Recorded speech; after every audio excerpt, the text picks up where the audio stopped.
好啦，歡迎各位嚟到今個星期嘅在商言商。咦 ，Alan，我哋就分道揚鑣咗啦，我就翻咗嚟Brighton，你咧就繼續留守喺曼城。係上個星期就好精彩喎，好精彩喎。係啊，好耐未試過講咁耐喎。其實我哋破咗紀錄㗎，你知破咗咩紀錄啊？咩紀錄啊？破咗嗱最多人出鏡啦，啊同埋最長嘅紀錄啦，係喎，係咪先？最長時間嘅紀錄喎，係啊，係啊，係喎，同埋我哋錄得最多節目嘅紀錄啊，係啦，係啦，所以都幾頻密嘅嚇，都幾充實啦。我哋嗰個曼城 trip 又有得波睇，又有節目錄，咁啊都不即係點講啊？即係無悔我上嚟，係不枉此行，無悔我上嚟曼城。仲有一個咁有經驗嘅青蛙啊，加埋平機上分享佢哋嘅經驗，哇！呢啲先至寶貴。係啊，咁啊嗱，佢哋就分享咗咧，就係啲中高層啦，我咁講啊，中高層嘅管理人員嘅一個佢哋嘅經驗啊，分享佢哋嘅心得啊，咁樣啦。咁不如咁啦，嗱，阿 Alan 你都曾經都做過叫做投資者啦，叫做 own 嗰一間公司啦，咁啊，不如咁啊，由你 own 公司嘅角度，即係做老闆啊，我咁講，統稱老闆，係老闆嘅角度嘅管理。嗱，阿榮基 Sir 就話要，即係又要阿諛奉承，又唔係阿諛奉承嘅，即係要點樣掠一個老闆上司嚇，咁啊，亦都對下有下屬咁樣。你就係老闆啦，之前係咪？咁你又去點樣管理你啲嘅下屬嘅，你啲夥計嘅咧咁樣？啊，呢樣嘢都哇好深奧嘅，其實都即係咧，因為始終我就唔係一個商業嘅人士嚟噶啦，啊，所以好多時都係會變咗好自然咁樣去安排呢件事。嗱，不過我覺得係點樣做啊？即係其實咧，去到細公司啊或者中小企啦呢啲，其實老闆咧喺一個位置咧都幾特別嘅，因為其實你諗下咧，其實老闆係一名消費者嚟嘅。係喎，你做得啱喎，係咪？因為你俾錢出糧伙計啊嘛，係咪？出糧俾伙計。係啊，嗱，如果你用一個消費者嘅心態走去睇呢件事 ，OK， 我走去出錢請一個人，嗱，唔好講咩人先啊，即係就咁請一個人，即係當 example 任何人啦，任何人當你請我啦，當你請任何人啫。OK， 咁你去買呢件嘢啦，翻嚟。咁呢個我俾咗錢去幫你去做嘢咁樣，咁其實老闆睇嘅角度，即係講緊啲細老闆啊，唔係嗰啲大企業嗰啲啊，嗰啲唔同層次啊。咁如果一個細嘅老闆你睇，我覺得會睇兩樣嘢嘅啫，一個咧就係你嘅時間，同埋一個你嘅能力，係咪？嗱，咁其實呢兩樣咧已經跌翻，其實一個唔同嘅工序啦。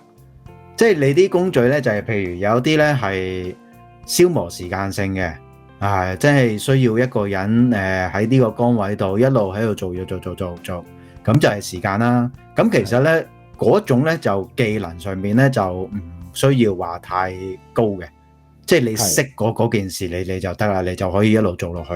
咁反而嗰類人咧，你就係請一啲真係識做嗰件事，你就可以一路去咯。唔好話你咩行業先啊，首先OK 啊。咁另外一個咧就係頭先所講咧，就係話佢嘅技能啦。咁有啲技能可能老闆做唔到嘅，咁你請個人翻嚟做。咁呢個就唔同啦。呢個咧就我覺得咧就個層次係比較高少少啦。咁佢反而咧未必係計時薪嗱，佢可能你係出個份糧俾佢。去做到一件事係為到公司過到呢個問題又好，難關又好，咁其實嗰樣嘢已經值得啦。咁樣係咪嗱？即係我嘅睇法係大概係咁樣睇法嘅。係咁樣好啦。咁你話即係當你係即係講得衰啲啦，當嗰個夥計係一件貨啦，係咪？嚇一件貨。咁其實頭先你話譬如當係一啲好冇技術性嘅，純粹係用時間去買佢一個工作嘅勞動咁樣嚇，有一啲就係用一個叫做技術性嘅，可能佢係什麼專業人士啊咁樣講啦，用專業人士嘅角度，咁你可能就唔係用一個時薪啊去計算啊嘛。好啦，咁你點樣去評佢嗰個兩邊啦？你點樣評佢嗰個 performance 咧？有冇一個你嘅心目中，或者譬如我開一個鋪頭嘅時候，我已經我心目中，咦嗰個夥計個 performance 應該係點樣，我先至會叫做佢係達標咧咁樣，即係 KPI 咧，簡單啲講。啱啦，係啦。嗱咁其實呢個就係嗰個正題啦，即係點樣去管理呢一類係啦，呢兩類人啦。我覺得就咁，你其實咧好多時咧，即係一個細公司咧，好大嘅問題就係話你會將嗰個即係出現嘅問題咧賴咗落個夥計嗰度啊。係，其實我覺得啦，即係咧就唔係嘅。即係如果譬如我哋分開頭先嗰兩類人咁講啦，一類佢係喂跟住你個步驟去做 ，OK，除非佢真係做錯嘅啫。咁如果佢做錯，咁呢個冇嘢好講，你就真係要令到佢做啱啦。但係咁講喎，呢個就係公司俾嗰個人嘅培訓，係咪？係。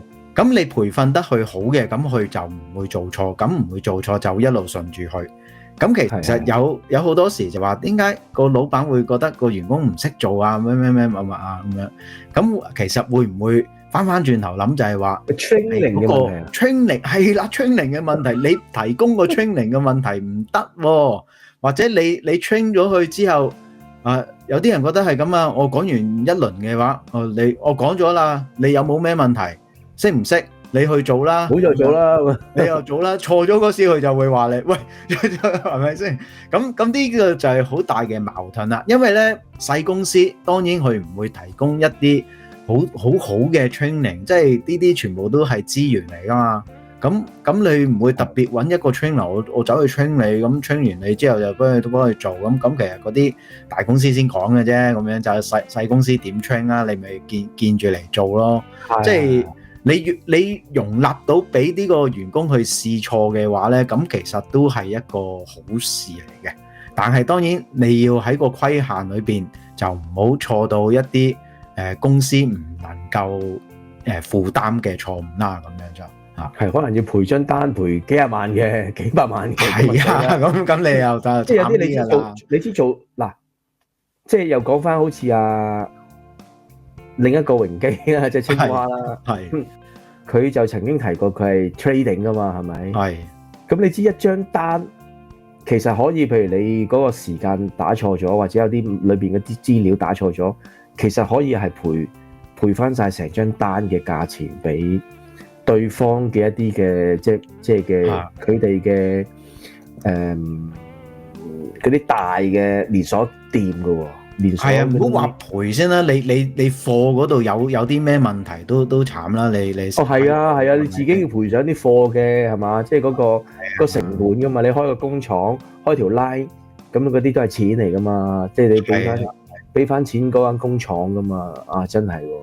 係啊，所以其實有好多時即係我哋細翻少少咁講啦，當一間普通嘅商店咁樣講啦。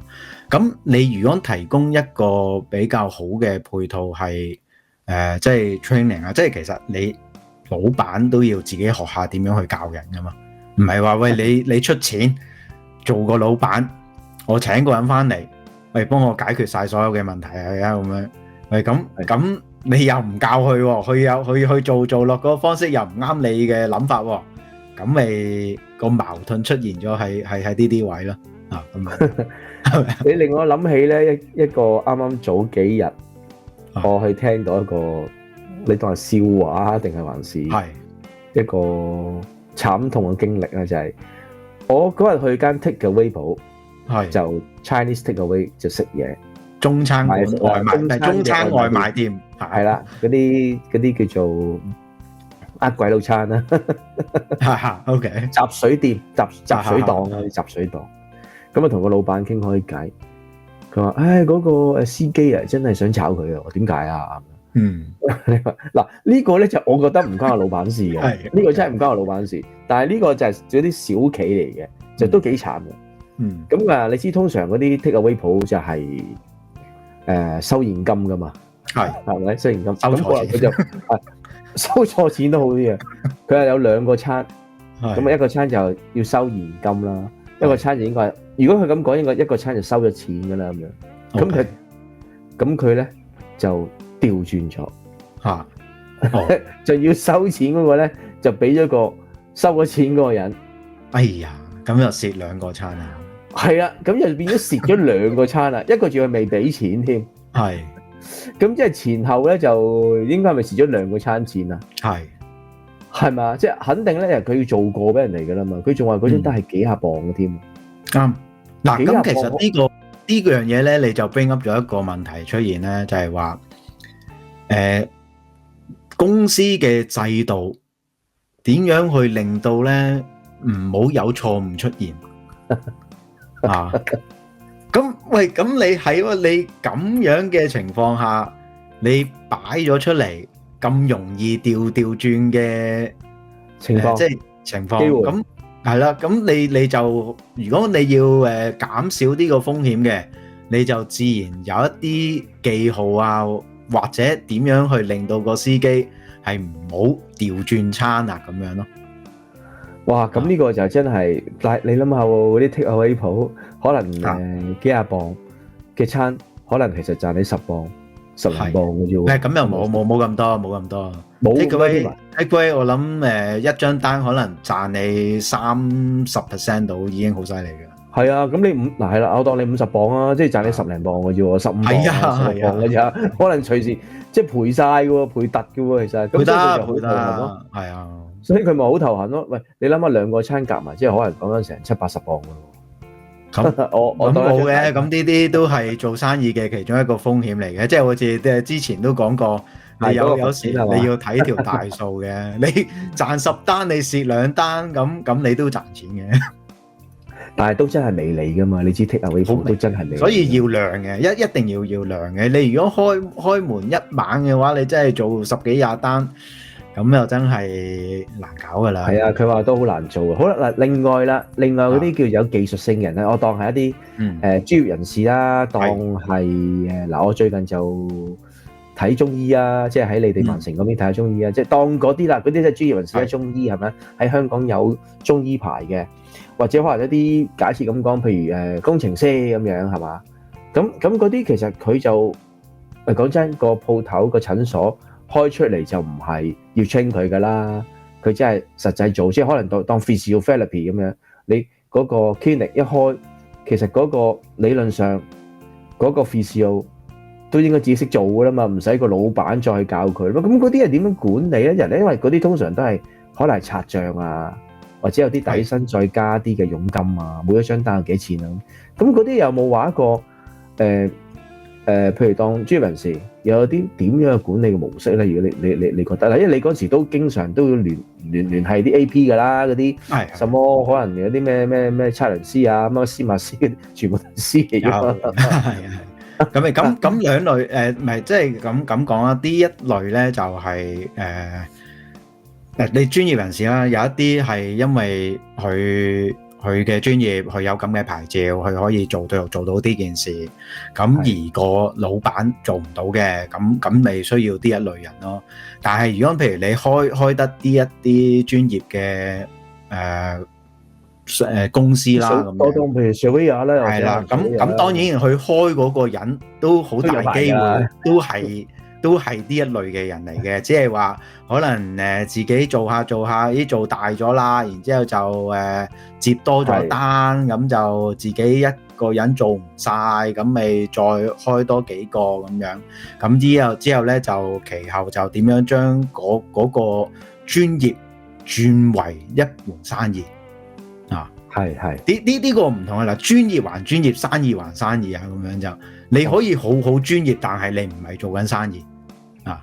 哦，即係打工嘅專業，即係個可以醫生喺係咁噶，hospital 係啦，但係你醫生都係打工，但係如果佢突然間去話我唔打工，我自己做生意，我走去做間醫院出嚟，咁又另外一回事嚟噶嘛。但係太大啦，呢啲我唔係好講得，但係翻嚟，好似譬如一啲即係唔好話太專業啦，例如髮型師咁講啦，係咪？都係專業嚟㗎，其實係啦，即係唔係話即係一啲講緊攞正牌嗰種，即係唔需要有啲咩係啦，係啦，即係喺髮型師呢一行業好多啦，咁其實大家都識剪頭髮嘅，咁點解唔自己開間鋪，但係都仲有髮型師係打工嘅，咁樣就係喎。係咪先？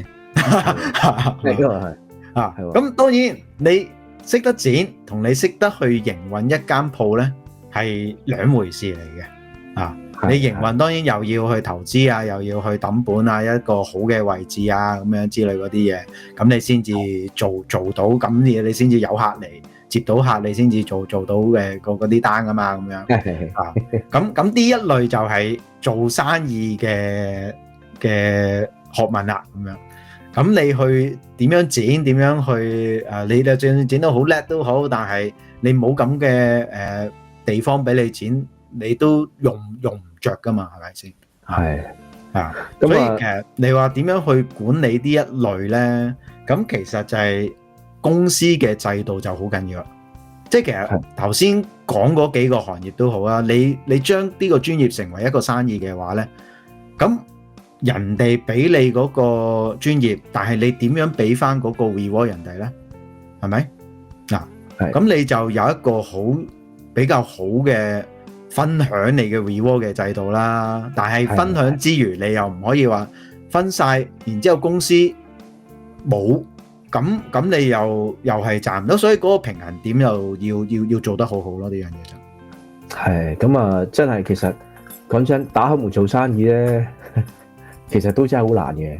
其實我成日都問你一個問題㗎嘛，喂，阿 Alan 點樣可以喺我哋 Brighton 呢邊南部可以當係 develop 我哋嘅生意嘅步伐啊？咁其實我都諗嚟諗去都諗唔到，即係點樣可以喺呢邊開始我嘅即係叫做同你嗰個行業嘅類似嘅一個模式，點樣可以開始合作？即係有排諗嚟諗去都難嘅，都係有啲有啲諗法，要睇下點樣可以大家去解決到。因為其實每逢做生意都係噶啦，我覺得咩生意都係你都係解決問題嘅啫，咁樣啫。係你好似就算你話去揸車都好，你都係解決個客嘅問題，係咪？咁個客需要啊，你去。乜嘢都係噶啦，咁你公司有公司嘅問題，你請翻嚟嗰個人就係幫你去解決公司嘅問題。但係點樣去解決呢個問題呢？就係睇技能啦。頭先講過嗰班人嘅技能啦。但係如果往往去到話，唔係喎，其實嗰啲都解決唔到，要個老闆自己解決翻嘅。咁其實你請嗰個人翻嚟係咪真係幫到你？咁呢樣嘢就係你要自己衡量翻請人嗰個成本，令到你間公司係咪可以順利運作到咯？不過我就諗下，而家咧咁樣講，其實咧就算係即係叫做頭先你講唔需要太多技能嘅，或者需要技能嘅一啲嘅生意咧，其實個老闆自己都。即係冇得賴啊！簡單啲講就唔可以賴落個伙計度係啦。係啊，冇得賴。即係就算係即係簡單到可能係流水作業嘅啫。咁好似頭先個 take away 鋪咁講，咁你都要諗個辦法，點樣令到個送餐個司機唔好撈亂噶嘛？係咪？係啊。咁其實有好多方法可以令到佢唔好撈亂嘅。咁你可以即係用唔同顏色嘅帶咁樣嚟俾佢知咁樣，或者喂真係寫住一張大張紙，呢個俾咗錢噶啦。咁其實我哋以前做外賣店，唔係即係我就做唔係就外賣店嘅餐館啦，我就都類似有呢種情況嘅。如果通常俾咗錢嘅單咧，我哋就會用一張紙寫住大隻寫住 pay。咁樣連喺嗰度，咁樣就俾咗錢噶啦，呢個咁就可以俾人哋攞啦，咁樣係咁都慢慢要咀嚼自己嗰個生意嘅嗰模式啊，個 business model 啊，點樣可以令到嗰個生意係做得 smooth，而又可以叫做放手啊，放手之餘咧，係唔好令到有問題，係啦。其實呢個就係好多時咧，老闆要做嘅嘢，即係你嘅一個做生意嗰個配套啦，嗰個即係嗰個 system 啊，係就唔好有咁多可以出錯嘅地方。係呢個好緊要嘅。如果你係做到呢樣嘢咧，你就自然會少出錯啦嘛。你就唔可以assume話，喂，個個人都唔會做錯噶啦。但係就係萬一有時做錯咗，咁啲問題就係出現咗喺呢度咁樣啫。係所以我哋盡量咧就設計到嗰個配套咧，就唔好有人出錯。咁你咪會自然順利咁樣做咯。係咁啊！今個星期古靈精怪，咁啊睇下有啲朋友仔有興趣想做生意嘅話，咁都可以參考下，即係 Alan 嘅一啲嘅 idea 啦，一啲嘅模式啦，交流下啦，留下言啦，或者你覺得我講嗰啲嘢都唔係咩嘅，你流流地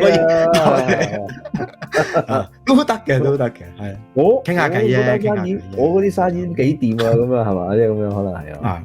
咁係嘅，咁有啲唔使點樣做都可以做到好掂嘅。係咁啊，下個星期再同大家在商言商啦，睇下有啲咩話題可以再同大家分享。好 ，OK，好 ，Thank you，拜拜，拜拜。